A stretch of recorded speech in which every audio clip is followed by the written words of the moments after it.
ओम शांति। आज हूँ 11/3/26 प्रातः मुरली। ओम शांति। ओम बापदादा मधुबन मिठे बच्चे मिठे बाबा जोगर यात्रा रे प्रतियोगिता कर तेबे पुण्य आत्मा होई जीवो, स्वर्गर बादशाही मिली जीवो।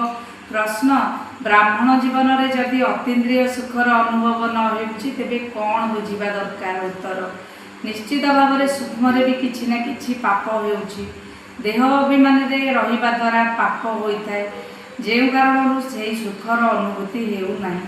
निजको गोप गोपी मने करुथिले मध्य जदि अतीन्द्रिय सुखर अनुभव हेउ नाही तेबे निश्चित कौनसी भूल हेउछि। सेतिपाई बाबा को निजर सत्य समाचार शुणे श्रीमत नहीं आगको पढ़ी चल। ओम शांति। ओम शांति। निराकार भगवान वाच शिव को ही निराकार भगवान बोली कह जाउछि। जदिओ भक्ति मार्ग रे ताकर बहुत नाम रही तेबे ताकर नाम रखी ढेर नाम रखी देइछंती, तेणु विस्तार मध्य बहुत अछि। बाबा निजे आसी पिलामाने तुमे निजर पिता शिव बाबा को मने पकाई आसीछ। हे पतित पावन, तेबे एई पतित पावन नाम तो केवल जनकर ही हेबना, बहुत नाम तो होई परिबो नाही।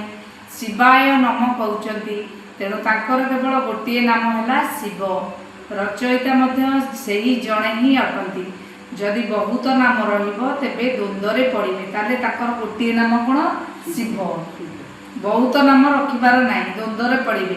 जेपरि तुमर नाम पुष्पा, ता बदल मु तम जदि तुमको शिला कही डाकिबी तेबे तुमे उत्तर देबो ना, भाविब आउ काहाकू डाकुछन।